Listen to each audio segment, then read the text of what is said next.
जोड़ेंगे। ये जो हुजूम आया था कांग्रेस विश्वासु का, सारे घोटाले का पैसा है और सारे घोटाले का पैसा से आदमी को 1,000 दे के लाते हैं, वो एकदम बेनकाम होगा। जो घोटाला का पैसा जो कांग्रेस विश्वासु खाया है सबको निकालेंगे, जनता को बताएंगे हम लोग। नौकरी नहीं दिया जा रहा है, पेपर लीक किया जा रहा है, 60-40 किया जा रहा है, अरू छपरू को यहाँ नौकरी देता है झारखंड में। ऐसे लोग को हम लोग सीधा करने का काम करेंगे। सर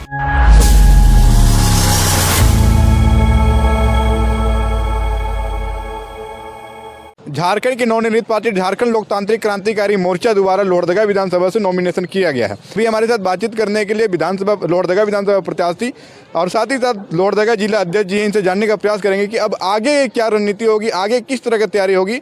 लोहरदगा विधानसभा में जो ताकतवर उम्मीदवार है, चाहे भारतीय जनता चाहे आसू के उम्मीदवार हो या कांग्रेस के उम्मीदवार हो, उन्हें कैसे हरा पाएंगे, जानने का प्रयास करेंगे। सर, सबसे पहले हमारे चैनल में आपका स्वागत है। मैं आपकी चैनल की स्वागत करता हूं और भारत की हृदय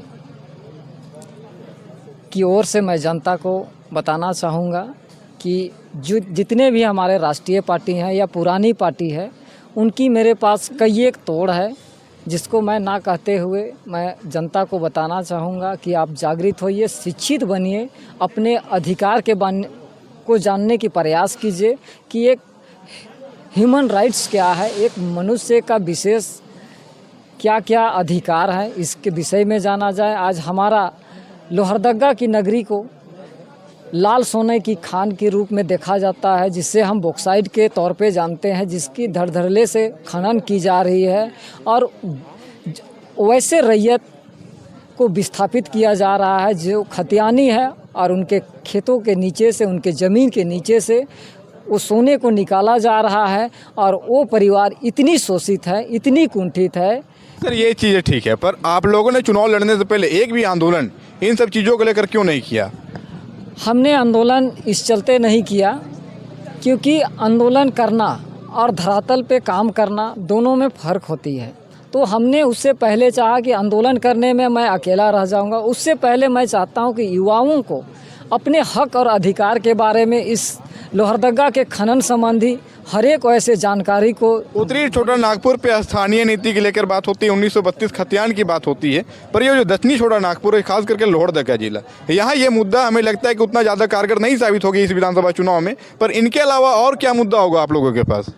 कारगर सिद्ध हो नहीं होगी ऐसा कहना शायद दुर्भाग्य होगी। इनको सदन में आवाज़ उठाने की आवश्यकता है, सदन में बात बताने की आवश्यकता है कि हमें 32 की खतियान आधारित नियोजन नीति, रोजगार नीति क्यों बनाने की आवश्यकता है। आज हमारा 24 साल का झारखंड है और झारखंड की राजनीति को अगर समझा जाए तो 1932 जब हमारा बिहार संपूर्ण बिहार हुआ करता था, उस समय से मांग होती थी। पर जब 2002 में जब बाबूलाल मरांडी जी मुख्यमंत्री थे, उस समय भी 1932 नीति लाई गई थी, डोमिसाइल नीति लाई गई थी। उसके बाद झारखंड में हिंसा फैले, पर आज तक कोई मुख्यमंत्री 1932 झारखंड में लागू नहीं करा पाए। तो ये भी कैसे झारखंड लोकतांत्रिक क्रांतिकारी मोर्चा कैसे लागू करा पाएगी? हमने संवैधानिक रूप से उनकी मुख्य बिंदु, उनकी जड़ तक जाने का प्रयास करेंगे। आखिर क्या रीजन रहा कि बाबूलाल मरांडी नहीं कर पाए, और उस रीजन को हमने खंगालने का काम करेंगे और उसमें जो भी त्रुटियां होंगी उसको स्वच्छ करेंगे और 1932 आधारित नियोजन नीति, रोजगार नीति को लागू करने का हमने प्रयास करेंगे। हमारे साथ जिला अध्यक्ष, इनसे भी जानेंगे। सर, बूथ स्तर पर कैसे लोगों को जोड़ पाएंगे?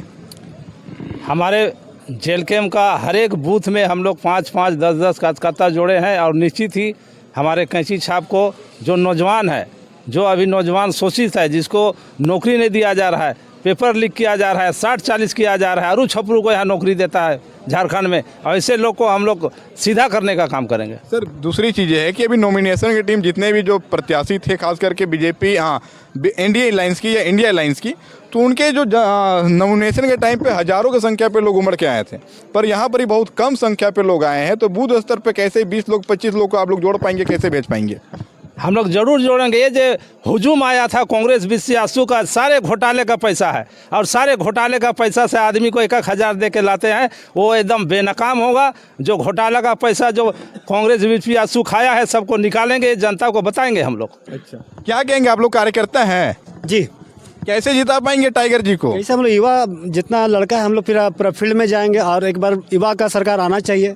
बहुत सा राजनीति लोग जो पुराने चेहरे हैं तो ये लोग करप्शन करके बहुत तरह का नौकरी में घोटाला, क्या आपका माइंस घोटाला, बालू घोटाला, इसी तरह घोटाला चल। हम लोग चाहेंगे युवा लड़का लोग की एक बार युवा का सरकार आना चाहिए।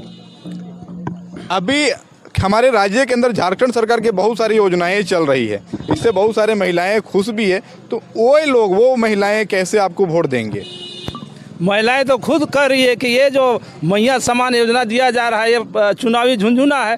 करना रहता तो 4 साल पहले करते, ये 2 महीना में कर रहे हैं। महिला खुद कह रही है ये सारा हेमंत गवर्नमेंट घोटाला करके पैसा को हम लोग को बांट रहा है, सरकार का खजाना खाली कर रहा है। तो उनको कहना है कि सरकार का खजाना खाली ना करे, मेरा बेटा को नौकरी दे। मैया समान नहीं चाहिए, उनके मैया को बेटे को नौकरी चाहिए। अभी हमारे साथ बात करने के लिए झारखंड लोकतांत्रिक क्रांतिकारी मोर्चा के लोहरदगा विधानसभा प्रत्याशी और लोहरदगा जिला अध्यक्ष हैं। आप लोग क्या सोचते हैं, लोहरदगा विधानसभा में किन्हें जिताना है? कमेंट बॉक्स में बतलाइएगा। अभी तक के लिए इतना ही। जय हिंद, जय भारत, जोहार झारखंड।